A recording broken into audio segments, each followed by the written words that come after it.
first video, well, my first test anyway, and I'm just here showing off my Blu-Ray collection. I took it out of the spot on my computer desk to show it off here because I feel like that this would have probably been a better way to show it off. Anyway, to start off, I got the complete as of when I bought this Chucky collection, because after I bought this, they made like 2 more movies and a TV show, which is actually pretty good. I enjoyed it. My little sister definitely enjoys it, and I can't wait for the physical releases to come out. And another one is the Terminator series. Well, at least up to Terminator Salvation, until after they made, you guessed it, some more Terminator movies. Those I'll probably get separately because I don't really feel like buying another collection again. Now on to the single Blu-rays. Here we got the Angry Video Game Nerd movie. I remember when this first came out, I had to get this movie, and luckily I did. And the movie is pretty good for what it was. I was definitely a Angry Video Game Nerd fan, and this was a good addition to my collection.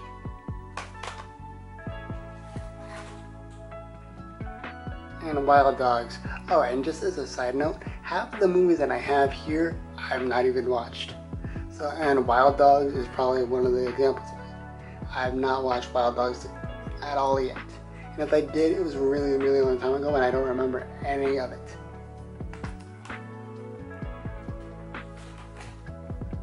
Transformers, the original Michael Bay movie. Man, how many Transformers movie did they make? Too many to count for me. But hopefully I'll be able to get the rest of these movies up to like the current, what is it, Beast Wars? Well, it's based on Beast Wars anyway. Rise of the Beasts. Anyhow, this is the first Transformers movie that I have. Probably won't be the last. And here we got three movies in one. Halloween H2O, Halloween Resurrection, Halloween The Curse of Michael Myers, which I really hope I'll manage to get the director's cut of Curse of Michael Myers someday, but here's hoping.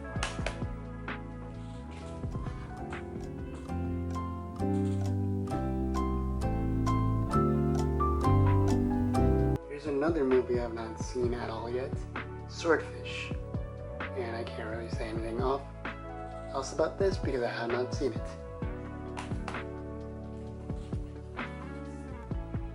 Here was one of my favorites when I was younger, 17 Again, which in retrospect isn't really a bad movie, but it's not really as great as I remember it either. So yeah, there's this one.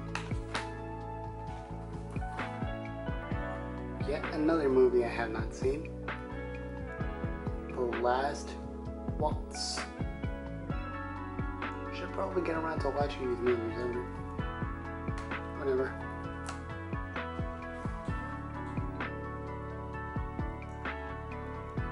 Role Models.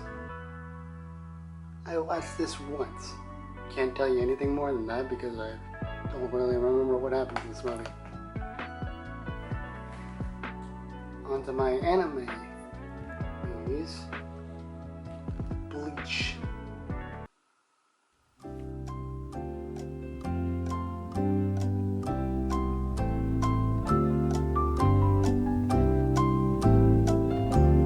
Hellverse. Sorry for the pause. I just couldn't remember what this movie was called.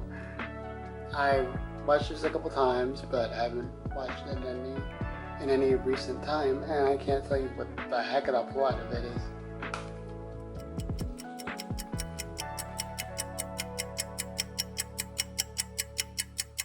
Naruto The Last Tower. Again, I can't tell you what the plot of this one is either because I have not seen this movie in forever.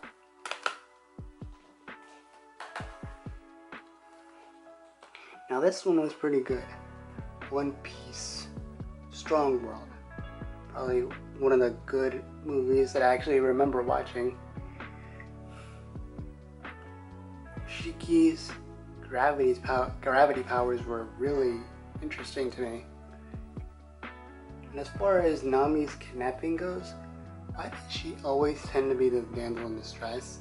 I ask you. I don't know, maybe the writers like it that way.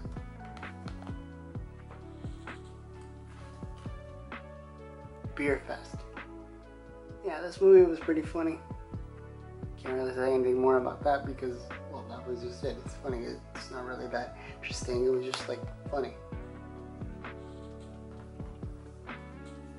Another anime movie. I used to be a big Yu-Gi-Oh fan when I was younger, so I got Yu-Gi-Oh! Bonds of Time. Unfortunately, this did not come with any of the cards.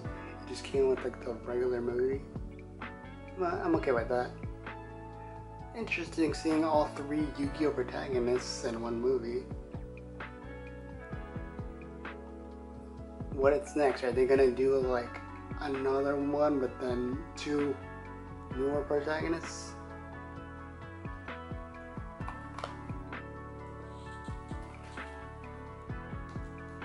This one, Hide and Seek, one of the best horror movies I've seen. Real psychological thriller here.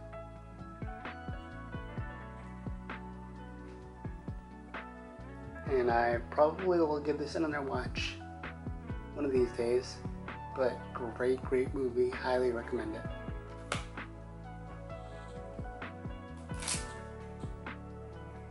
Yet another movie I've not seen.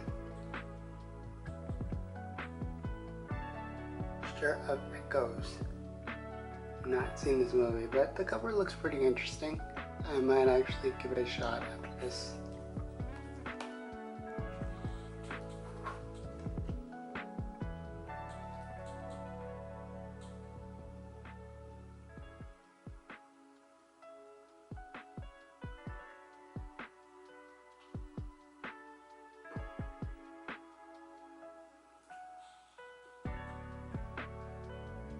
Ultra Aviat. I'm probably mispronouncing that word terribly, but I think I remember watching this once, but after that, never again. Again, a movie I might need to give it a shot.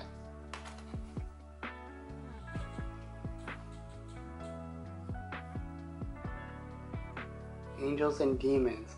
You know, I did not know that this movie was, or at least the book that it was based off of, was based off of the sequel to The Da Vinci Code.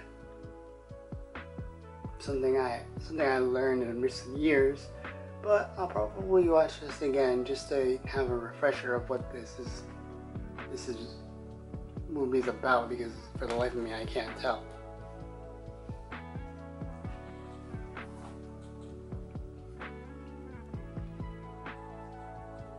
Journey to the Center of the Earth.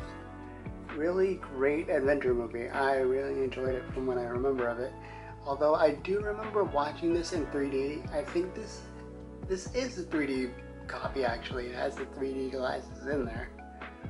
Although when I rewatch this, I'll probably just watch the regular Blu-ray version instead of like the 3D version, because 3D hurts my eyes.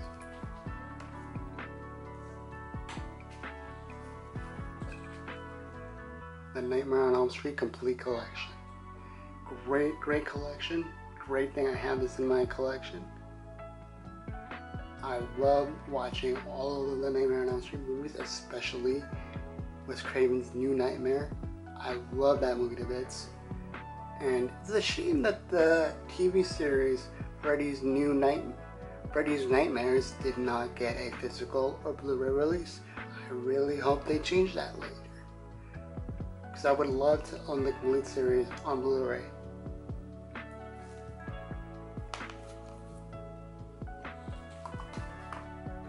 And another Freddy Krueger movie, the remake in 2010. This one was alright, although it was kind of dark, and I don't mean that in a literal sense, I mean that in a literal sense. It was so dark, I could barely see what was going on. hopefully they either do a sequel to the original series, or if they do another remake, could they at least brighten it up a bit?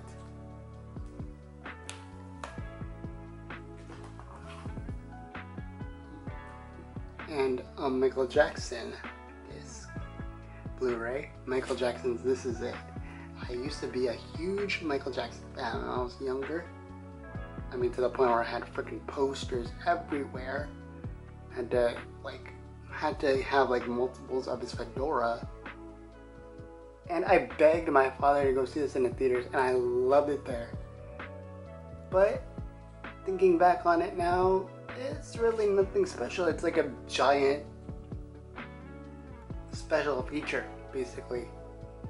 I kind of regret having forcing my dad to shell out the money to go see it in theaters, because again, it's nothing special. But the only reason I have this in my collection is because I had the DVD of it and I had to upgrade it, so yeah, there's that.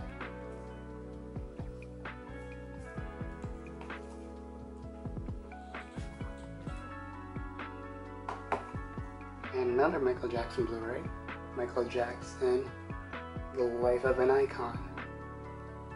Again, this is just something because it has Michael Jackson in it, and it was a Blu-ray, so I figured why not. It's basically just a documentary about his life. That's basically it. There's really nothing different or special about it. That's about it.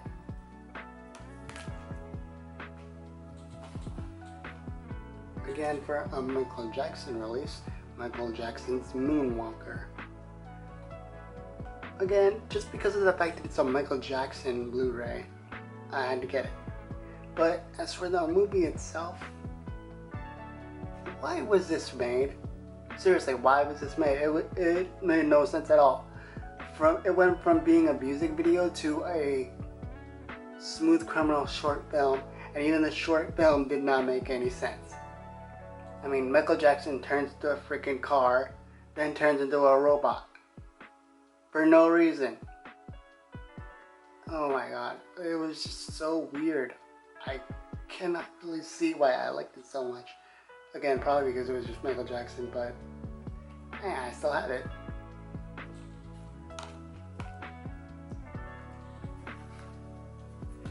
And now for my comedians. Well, I say comedians, but I only have like 2 actual Blu-rays. Jeff Dunham's Making the Monsters. Minding the Monsters, actually, my bad. His specials are pretty funny.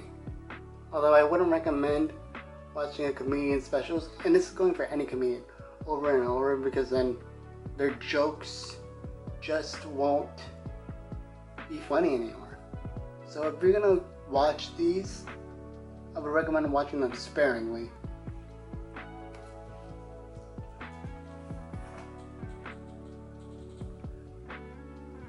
And here's another Jeff Dunham Blu-ray.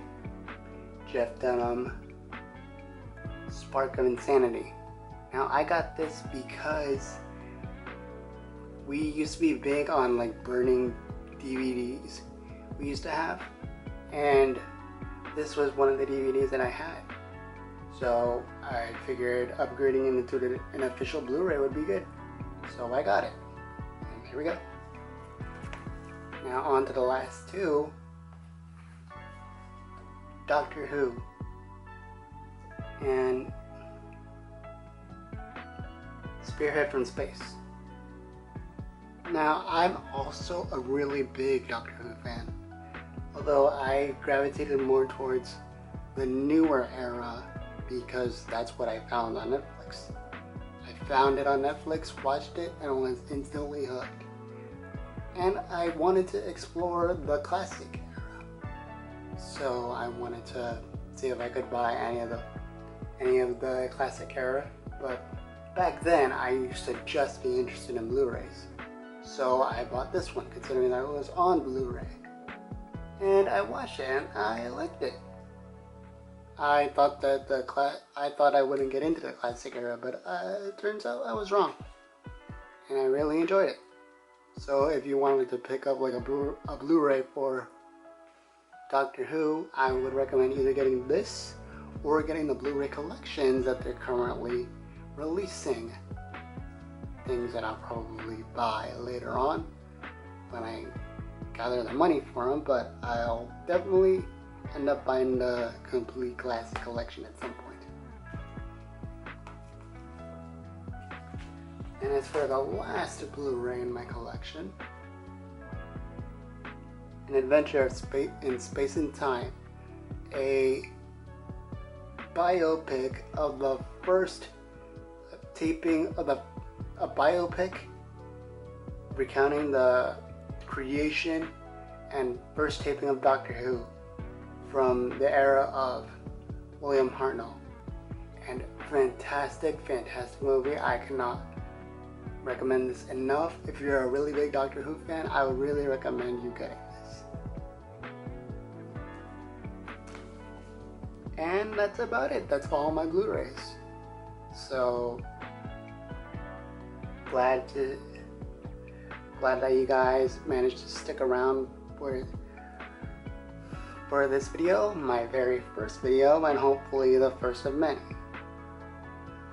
Thanks for watching, and please like, subscribe, and if you want to comment something, please do so. And goodbye.